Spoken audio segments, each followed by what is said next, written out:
I think we should be a little bit surprised. I don't think a crazy amount. Pick 'em odds. You got to remember that. We crushed Ankalaev coming in. That's what I mean. First team all donk. People got on us. They got mad. It's not that we didn't think he could win or even should win. The argument that we had made quite incorrectly, we should say that, was that we thought he had the skills, but we just thought he would error-prone his way into fucking it up.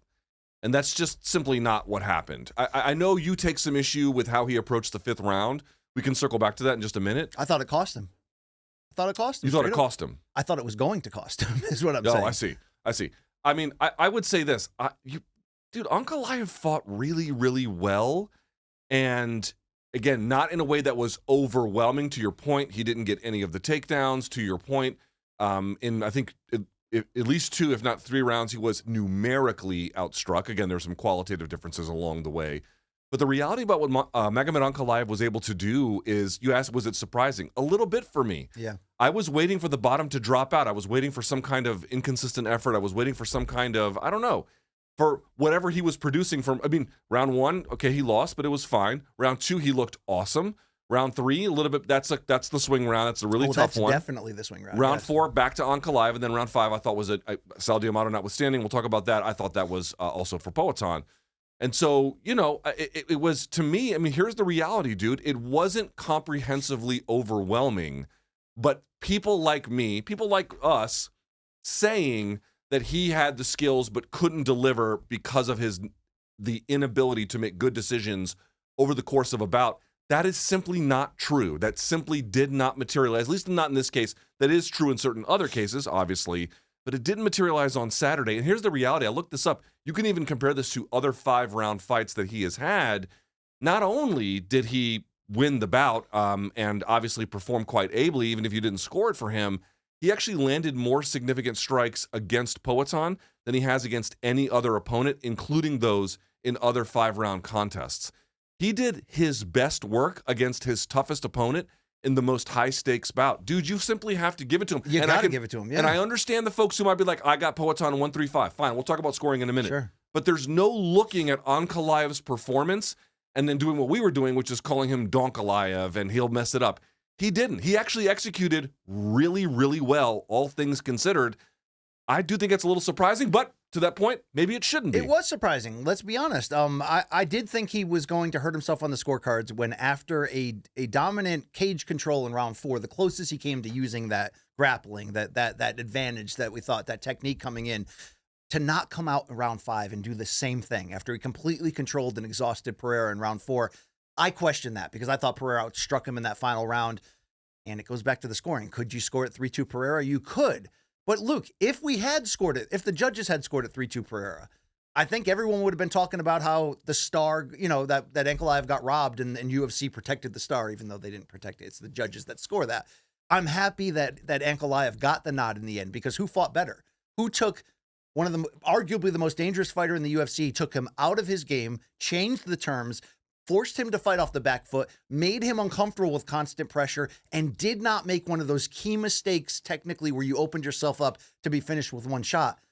In a lot of ways, it was kind of brilliant the way Ankalaev fought. The technique he showed in round 2 to back up Pereira and hurt him, switching to the wrestling in the cage and along the cage wall in round 4. I just wish he would have come out in round 5 and really put that stamp down. That's really my only complaint right here. He had better stamina. He had better technique. He had better ideas, adaptability across the board. So whenever something like this happens, there's 2 things that can be true at once. This was a breakthrough performance in so many ways at the highest level from Ankalaev. But on that flip side, how disappointing of a performance in your eyes was this for Poatan? We should say something up front, which is there's a good chance there will be a rematch. And there should be. I do think that this performance is disappointing, and I'm going to tell you why in just a second, but I do think it's important to also say this. You can make a very clear argument. Again, people can disagree, but it's not hard to make an argument for rounds 1, 3, and 5 for Poatan. And the reason why I bring that up is to say, even if you think that Ankalaev won rounds 2, 3, and 4, and again, that is essentially how the judges went, although obviously one judge gave him round 5 as well. The point I'm trying to make is, did that fight look to you that if Poatan got another crack, that the distance between them was so significant that he couldn't meaningfully improve and then obviously change, his fortunes in a rematch? That seems like a bridge too far. It's too much to argue that they were so far apart that Poatan can't make some adjustments For sure. and come out the other end. So that's the first thing I'm going to say. For all of the problems of Poatan's performance, this is a rescuable operation. And by the way, shutting down 12 takedowns from a Dagestan wrestler when you're a kickboxer, that also needs to be praised in a losing effort. No doubt about it. The one thing I'm going to say about those takedowns, though, one, we didn't really get to see the chain wrestling tested, so there's still a bit of an unanswered question there. Also, while the takedown defense was really good, and I was actually very, very impressed, not just because he would stop takedowns, but at times he would turn him off the fence before he could even get there. Like, he clearly understood the assignment. It did look to me like they were so nervous about stopping the takedown that's where all their energy got channeled. Kind of like Conor against Habib. A little bit, but Conor was still kind of flowing a little bit with him in that first round. After that, it kind of fell apart. But in the first round, he was still kind of like playing the dozens with him a little bit. It looked to me like Poatan was like, oh my God, marshal all forces here so that we can stop the takedown, which, by the way, obviously is in some ways the right call, but it almost looked like they were a little bit too nervous. But dude, the reality is this. I went back and I looked at the targeting that he had in this fight. How did he target the head? How did he target the body? How did he target the legs?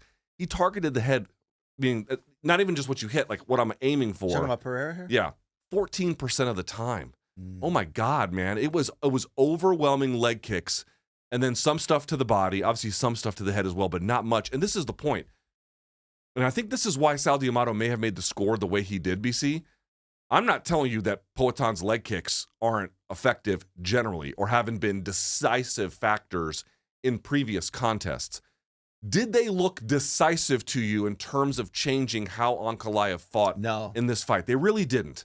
They really didn't. And in part, from rounds 3 on, Ankalaev did better about turning out his shin to at least somewhat check and diminish what Poatan was doing. So you're getting those at least partially checked. Some of the stuff to the body was landing. He's barely even having his head targeted at all. Your takedown defense is solid on that first order, but it looks very tense. You know what I mean? Dude, Ankalaev didn't get any of the takedowns of the 12 he attempted, but he clearly put a bug in the mind of Poatan. Well, did it go deeper than the mind? That he simply couldn't overcome. Did he gas Poatan out? Because everybody's saying, people are saying a few things coming out here. People are saying, well, Ankalaev proved he's not actually a good wrestler. But I want to say this. Even though he didn't land any of those 12 takedown attempts, when you mix that with the control he had in round 4, which clearly won that round for him, did he take out Pereira out of his game by constantly putting the mental threat of the takedown and then the physical threat of holding him off, of keeping on the feet? Did that rob Pereira of the type of when Pereira's going downhill on you, when he's at close range and he's waiting for you to make that one mistake to knock you out? We didn't really see that guy outside of the first round. Is that because of that constant threat of the takedown and the constant taxing of the body to fight him off? In that case, then that's a really smart, adjustment and strategical plan there for Ankalaev. I think Ankalaev played the distance game well, and what he also did was he was kind of feinting, almost like a level change. You'd see him reach, and then he'd switch stances and then come over with the other side. So he's playing this high-low game. That was a big part of it. He's playing this. He would do the circular thing, like who does that a lot is Usyk. Usyk does high-low, and then he'll circle, and then they'll change the timing and then build stuff behind it. But do we also have to say it? I think that the evidence that Poatan struggles against southpaws is somewhat overstated. Okay.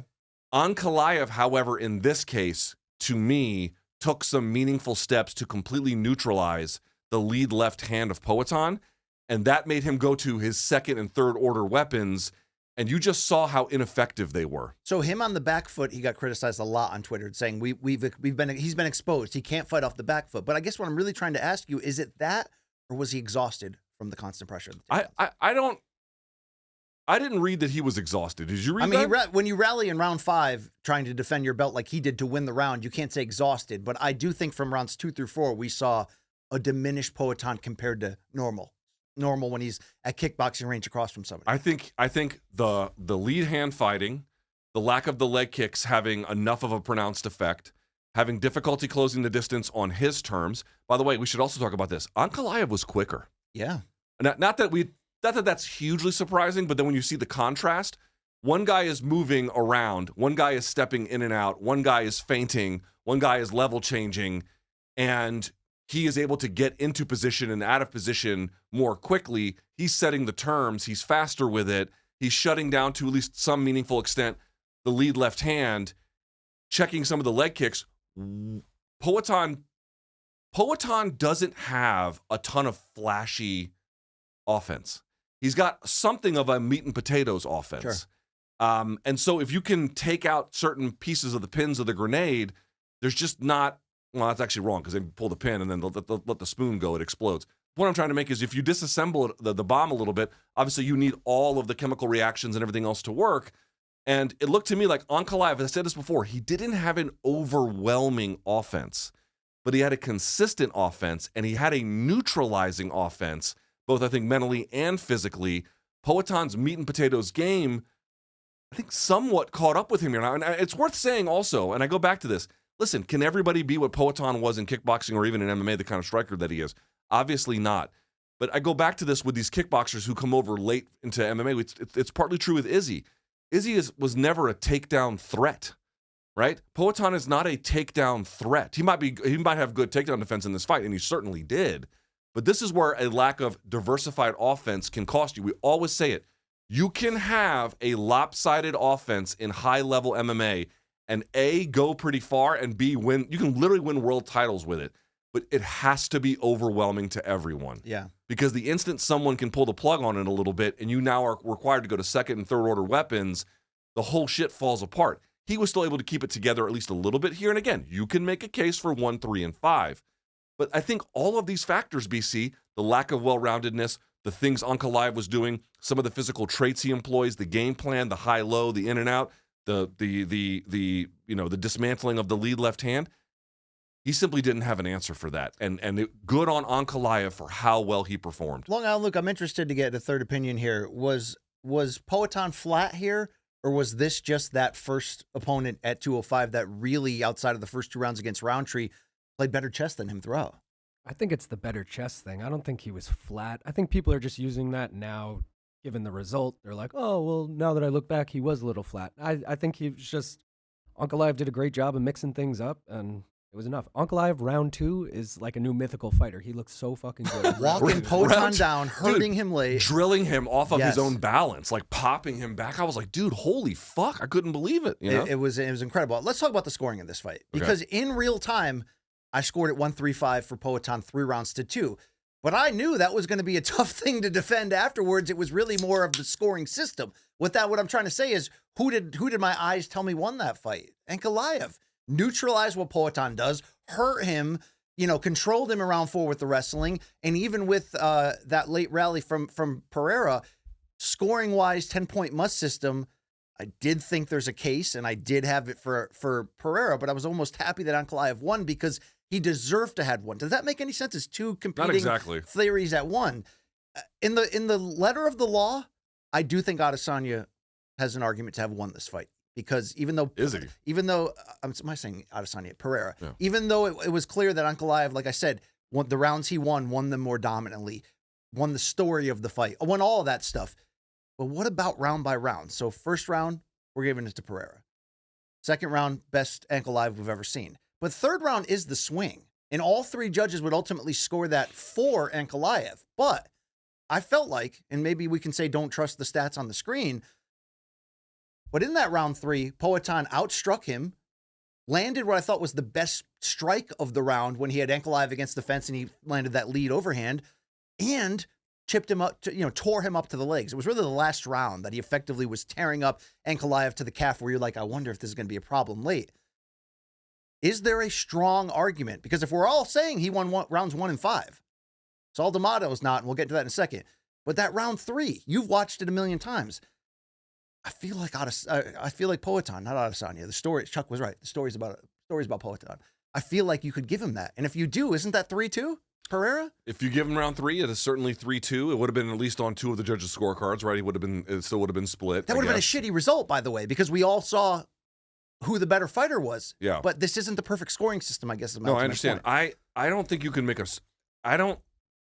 How did you score it, Long Island Luke? How did you score the main event? Well, I had a bet on Ankalaev, so I was rooting for him, but I did actually score it 3-2 Poatan. Okay, give me the argument, but not BC's. Give me your argument for why Poatan won round 3. And obviously, please understand, I know it is but close. You also have to remember I'm very intoxicated by the time this fight comes on. So to remember specifically is such an honest man. I just remember going into round 5, I clearly said it's 2-2 going into round 5, and I thought Poatan clearly won round 5. Okay. Like I said, I was afraid for Ankalaev that he put forth this great performance and he was going to lose 3-2 under the scoring setup, for better or for worse, because you know that they're not going to give him a ton of credit even around 4 because he didn't take him down. It's just sort of cage control. I wondered if all that could go against him, and then when Ankalaev, like I said, opened up round 5 safe and almost pedestrian rather than pushing that pace, I was worried. We do have the judges' scorecards, and this does set up, before we throw to them, a good opportunity to, I don't know, maybe fire some shots. How about we get into our segment here, Shots Fired, brought to you by Cuervo.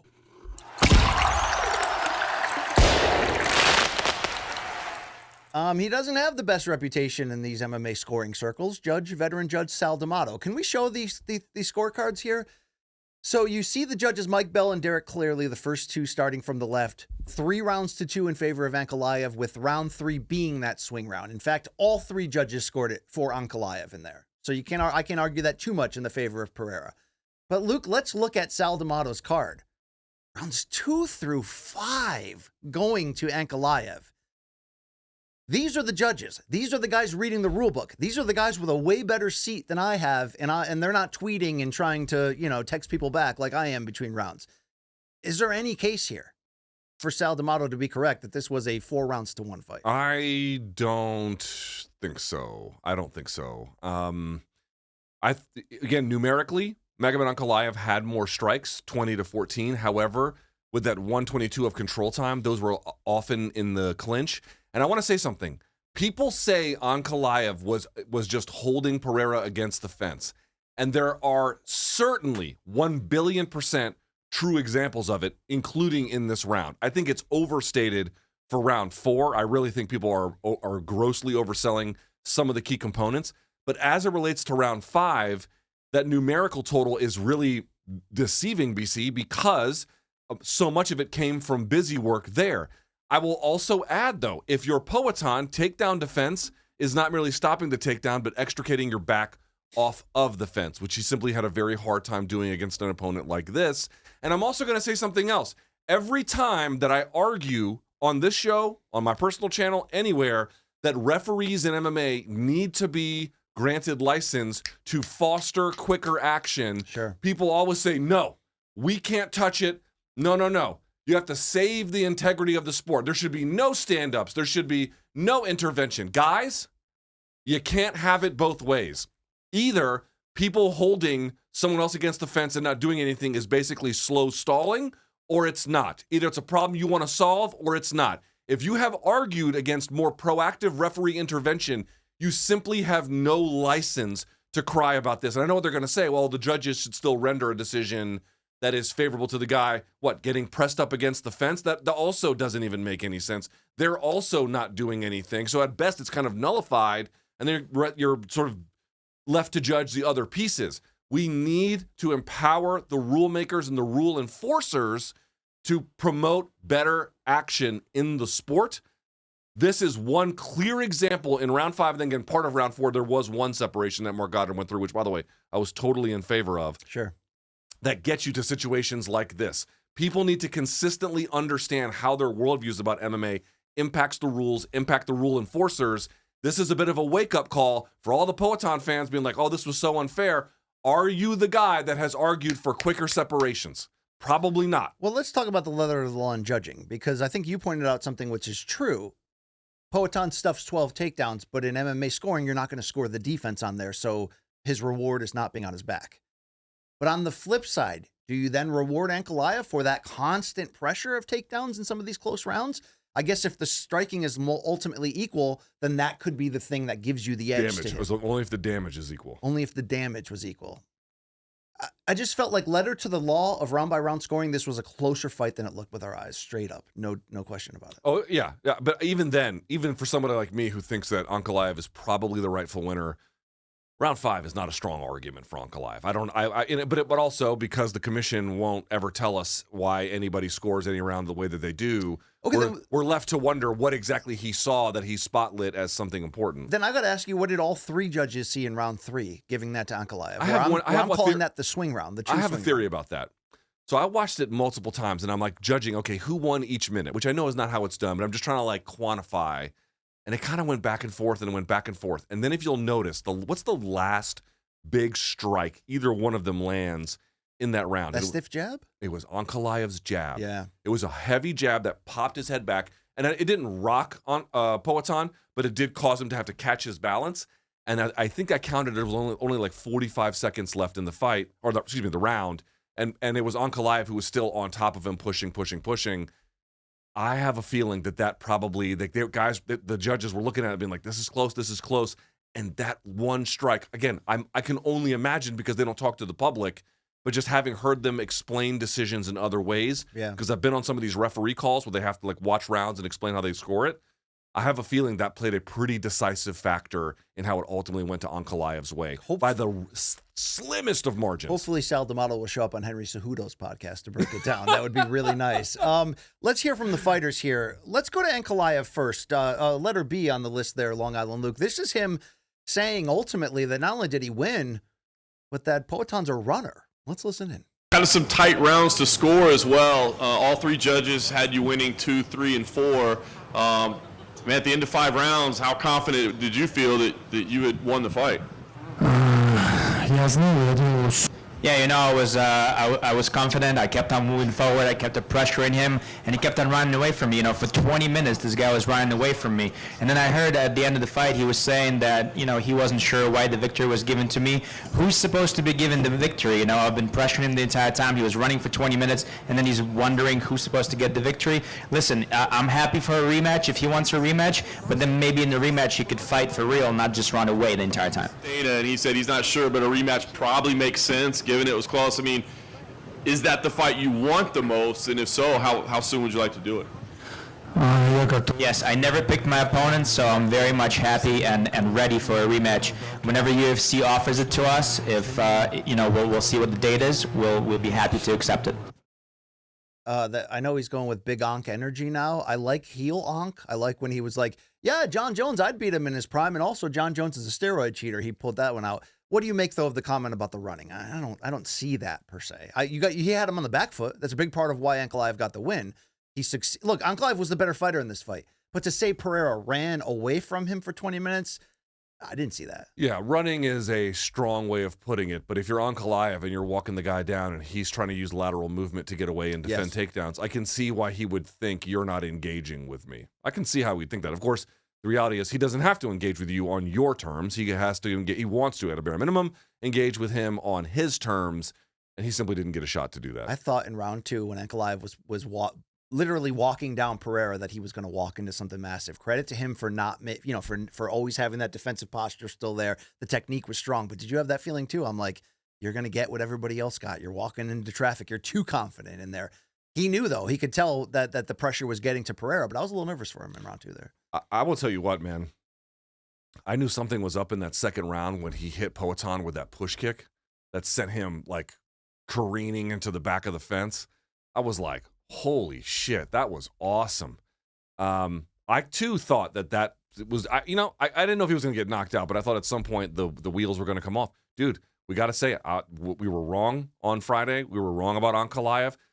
But let me ask you a question, if I may, and I would love to get Long on Luke's opinion here in just a second as well, which is, did this win by Ankalaev erase your doubts about him, not so much as a talented guy, which we kind of thought he was, but as a donk?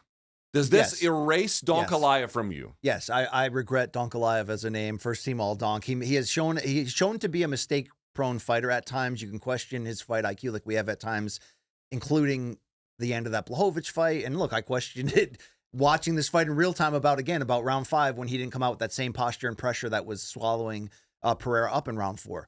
But in totality, 5-round championship stamina, was the better fighter, made the better adjustments, took a killer, a Superman, and made him look human.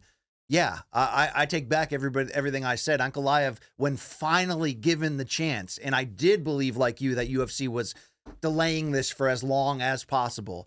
Dude, he came through and he got it done at the end of the day. Like, shout out to him. What is he on, a 14-fight unbeaten streak, something like that, since that loss in his UFC debut? Yes. It hasn't always been pretty. He hasn't always been as come forward as we'd like. A lot of things you can say about there.